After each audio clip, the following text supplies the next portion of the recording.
witwa Byangabizi Jerive wo mu murenge wa Mbazi mu karere ka Huye yabitswe ko yapfuye ndetse bacukura imva yo kumushyinguramo bagiye gutora umurambo basanga ari muzima ari kwinywera igikoma.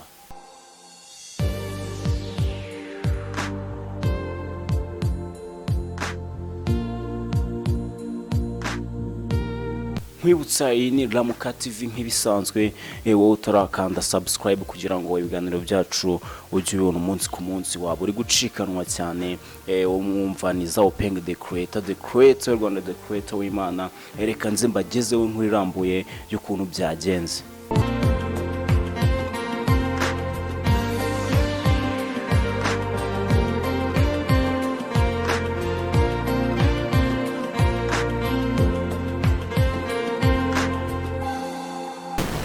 Abatuye muri ako gaciro batangarije Ramuka TV ko uwo mugabo Byangabiza yakomerekejwe n'umukozi wo muri rumwe mu ngo zigatuyemo amukubise icyuma kimeze nk'umukasi cyangwa se icyo bita sikateri. Biba ngombwa ko ajyanwa ku kigo nderabuzima cya Sovu aho yahavanwe ajyanwa mu bitaro bya Kabutare.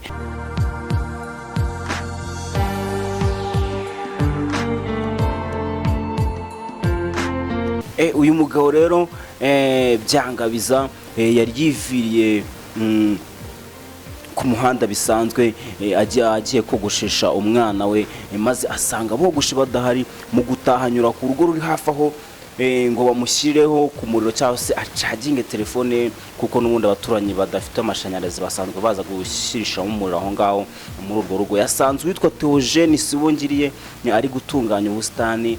Bavuganye gato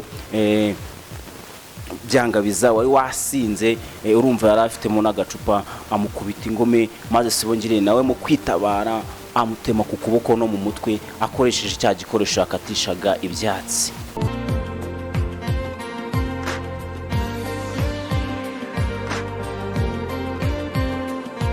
Twagerageje kuganira rero nabo mu rugo rwa Sibongiriye, abo yakoreraga bavuga ko urebye kwa kurwanisha icyo gikoresho byari nko kwitabara, kuko n'ubundi mu gace atuyemo abantu cyane cyane abana bakunze kumukubita bakanamutera amabuye biturutse kuba afite ubumuga bw'amaguru.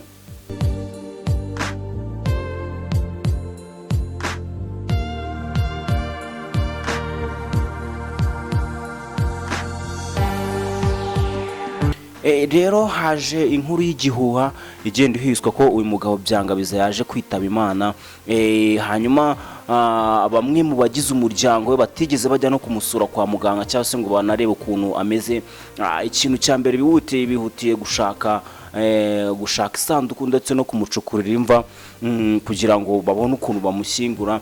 Ikintu cyaje gutangaza rero cyaje kubatangaza n'ukuntu baje kujya ku bitaro, bagezeyo basanga umugabo ni ameze neza, arimo arinywera igikoma nta kibazo afite rwose. Rero sinzi niba ari ikibazo cya communication kiba cyabayo cyangwa se niba nta umuntu abantu bakigira. Sinibaza ukuntu umuvandimwe cyangwa se inshuti cyangwa se ugukomoka ashobora kuba yagira ikibazo akarinda ubwo agera kwa muganga ntumugira, ahubwo bavuga ko yitabye Imana, ukajya ukihutira gushaka imva ndetse ukihutira gushaka isanduku ndetse no kumucukurira imva. Ni ikibazo gikomeye cyane. Natwe Ramuka TV twaje kwegera muri bamwe bari aho imva yacukuriwe, nawe agira amakuru make yadutangarije.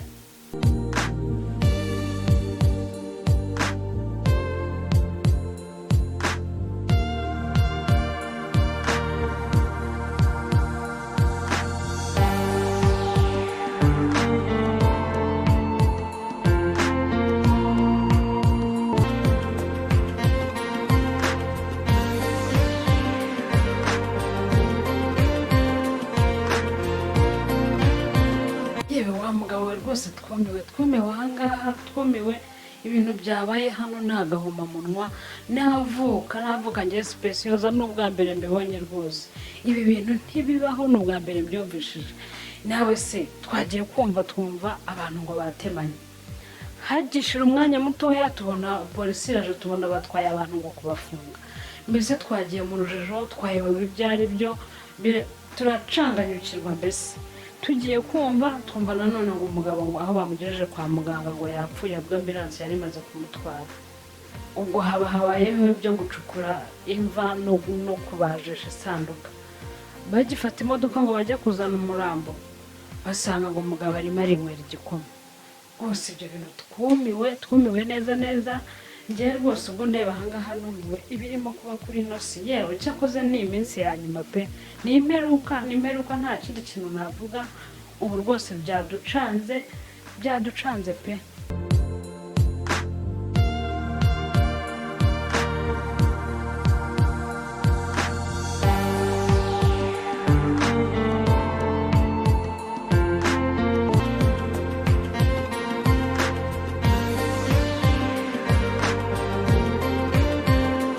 Singira ngo rero muramwiyumviye n'umuturage wabasha kutubwira wari uri kuri tele aho byose byabereye.